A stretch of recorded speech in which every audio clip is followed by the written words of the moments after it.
For anybody wondering at home, you are legally allowed to sit in the front seat because you are 12 years old. Yes. And you are over the height and weight. So Yeah. How tall are you? I am almost 5'9". You're not done growing. No. I really think you got a shot at basketball, man. Yeah. Much more than I do. I mean, my parents gave me an accordion when I was a kid, so you're doing well. And I'm only 5 something. Anyway.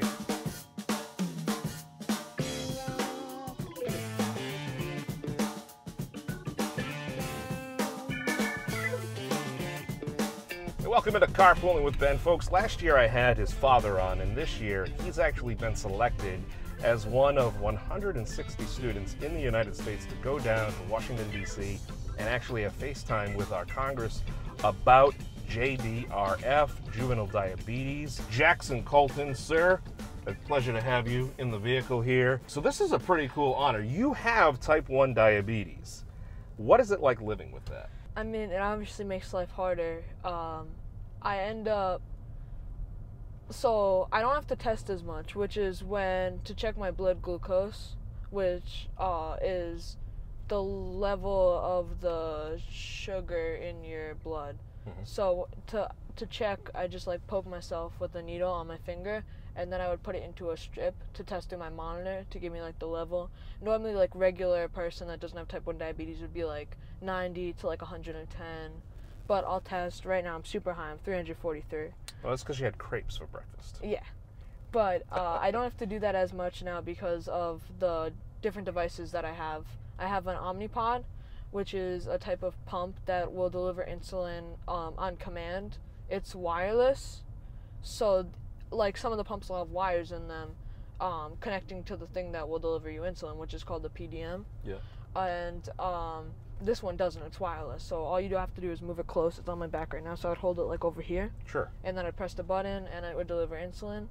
And my CGM will give me reading like through here. This nice. is my watch. Well, it's a wearable essentially. And yeah. Both mom and dad have the same app so they can see and monitor it throughout the day no matter where you are. Yeah. So this is some of the stuff that the JDRF is helping to fund and figure out the solution and how to live with it, how to make it more convenient. If they can't find a cure, how can we make it easier for kids like you and adults to live with this? Yeah, and there are things that they're working on similar to that, such as the bionic pancreas, which is like a CGM and a pump combined. Okay. But right now they only have stuff like that released for wireless pumps. That's why I haven't gotten one yet. But Omnipod and Dexcom, which are the two sites I work currently, are working together to create one, which will be great. They're also working on beta cell therapies, such as the beta cell is what my body is currently destroying. It creates insulin, which is what my body will distribute once I eat food.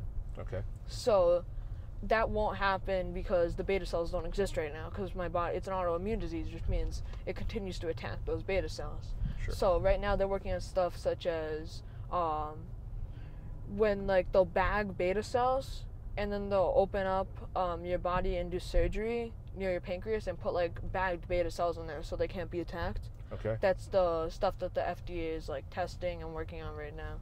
You've had to learn a lot about this stuff, more so than any other 12-year-old, and you actually, you know, when your parents first discovered and learned about this, they got a whole lesson in a bunch of these different things. Do kids ask you, kids who don't have T1D, do the kids ask you like, okay, what's the deal here, and you know, do they think it's odd or different, or how does that interaction go? It depends on the kid actually. If I'm friendly with somebody and like, I mean, my friend would be like, oh, what's that you're testing with? And I'll kind of I'll like explain it to them.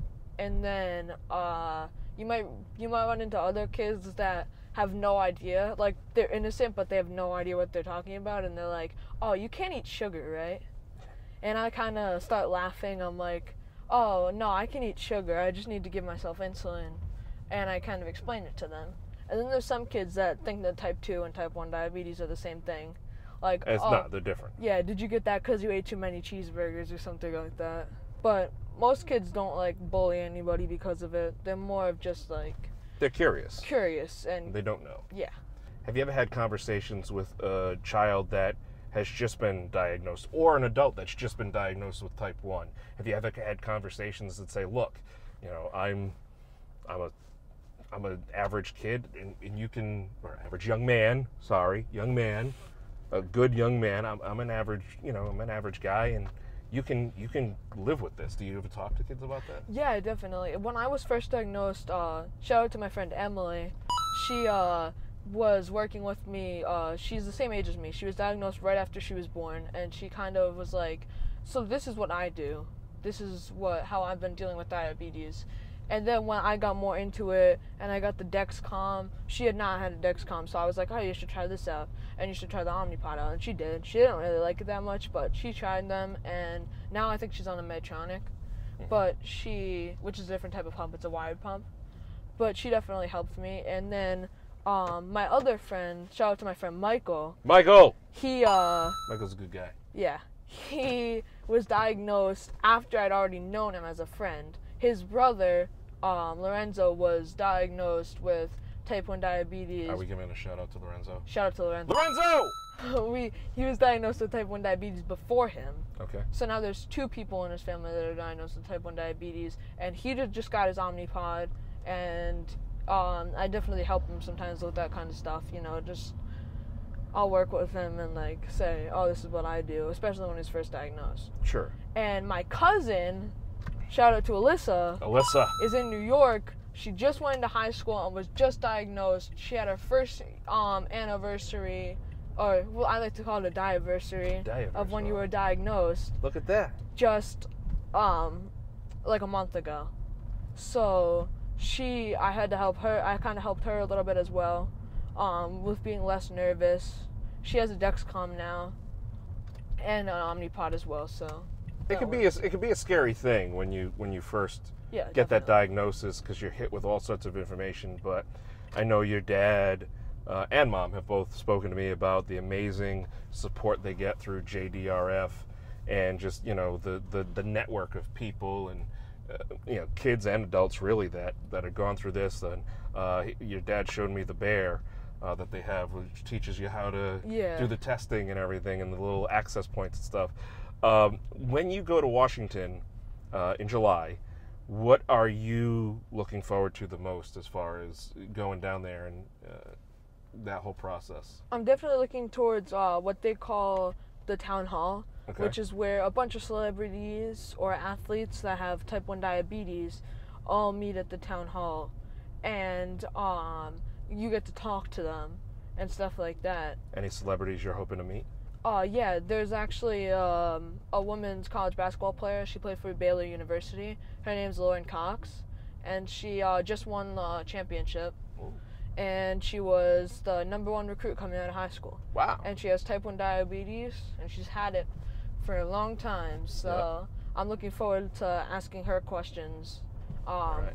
about we'll have to what she tag does. her in this, and hopefully she can, you know, be like, hey, Jackson, what's up? Yeah. You know. Yeah. It'd be great if she came up to you and said, wait, you're Jackson from carpooling, right? Yeah. Not you going up and say, hey, you're the basketball. Yeah, definitely. Right. That'd be, I mean, I think we can establish that. How did you find out that you were chosen to do this? So this is my second time trying to join Children's Congress. The first time was, I believe it was 2 years ago, so that would have made me 10 or 9 when I first tried for Children's Congress. And they don't really want a 9 or 10-year-old. I mean, they are from, the kids that have been chosen for this are from the ages 4 to 17. Okay. So it's hard to make it as a 9 or 10-year-old. But now that I am 11 at the time when I applied. Yeah. They gave me the letter, they took me, and then they were like, they sent me a letter. It had like a folder about all I was supposed to do. I was a little overwhelmed, but I was happy. I was really happy that I made it, and I was going to get a chance to go to Washington, D.C. Are you soliciting a suit sponsor to wear, like a nice suit to Congress, you know, shirt and tie, maybe something? We actually... Spardello's, you know, something really fine. Mike Montecalvo from Channel 12, he can probably hook you up with like a fine 7-piece suit and a nice pinky ring. You know, you look good, when you go there? I don't know. You Yeah, thinking that, or are you gonna just rock the yellow T-shirt? I wish, but they have to give us other shirts similar to this. They're giving us 3. I think they're blue, Nice. and then we have to wear khakis. Oh, okay. So very. And I'm not a big dressy person, so I No? don't really want to go in khakis, but Well, I mean, that'll be loose. it's, You know, it's worth it. It'd be, yeah, absolutely. Well, the difference that you guys can make down there, and I think it's great because you're able to talk face to face, obviously, with other students, other kids, other adults that are dealing with this, and you meet these celebrities. You're really helping to raise awareness for T1D and all the various elements that go through it. So I think that's great. I mean, I don't know. Are you excited about this? Are you pumped? Are you Yeah, I'm pumped. looking forward to the travel and everything? I'm pumped. I'm ready to go to Washington D.C. And also, once we're down there, we're not only raising awareness, we're trying to extend the SDP, the Special Diabetes Program, Okay. which is where the Congress and the government gives funding to diabetes to try to make all this stuff happen. The new devices, all of this. Sure. And it's only been extended for like one year, 2 years. The most ever been is 4 years where they've extended it. Like they'll give $150 million every year. So last time that Children's Congress happened, they extended it for 2 years for $150 million a year, but they didn't. Congress was not that interested in extending it again. They were trying to save money. So this time, JDF is trying to extend it for 5 years. So it's a big goal, and that's what we're trying to convince Congress, that it's very important for this to be extended to get more money to research and possibly cure diabetes. That'd be a great thing, I think. So you get the summer. After you do this, the rest of the summer you're off, obviously, on school break. What grade are you going into next year? I will be going into 7th grade. 7th grade. You looking forward to it? Yeah. It was the best 3 years of my life, to be honest with you. 7th grade. It was fun. By the end, I learned a lot. It really established myself. They named a bathroom after me, as a matter of fact, in my school. Oh, nice. School's closed now, but that's okay. So 7th grade. What are you looking forward to about the school next year? You're not even thinking about it? I'm trying not to think about it, but if I was going to look towards anything, I would say I'm looking forward to trying out for the basketball team again. Okay. And hopefully making it this time. Yeah. It's really hard for 6th graders to make it, but this time I think I've got it.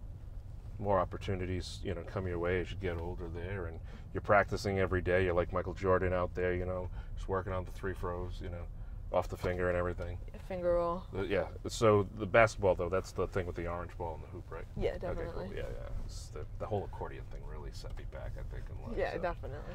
If there was anything you wanted to close out by saying, what is the lasting message you want Congress to understand, you want people just to understand in general about what you deal with on a daily basis? I want them to realize that it's hard to live with T1D, and that everybody needs to show support towards us. But we can definitely handle it. It's definitely a disease that you can handle. Sure. Yeah.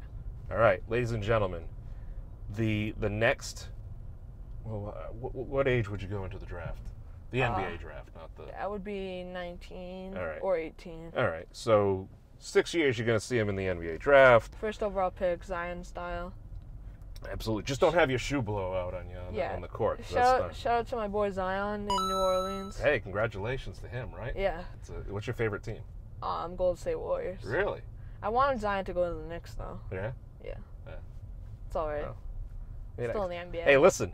If the NBA doesn't work out, I think you could certainly make it as a broadcast analyst for basketball. Definitely.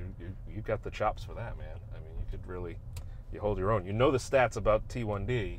I'm sure you know even more stats about basketball. So, Jackson, sir, thank you as always. Good luck. Try to fight through the pain of wearing khakis down there in Washington, and you come out on the other side. You'll be back to the basketball shorts in no time. Awesome, folks. If you want to learn more about the Junior Congress, if you want to learn more about JDRF and Jackson's story, just follow the links in the story.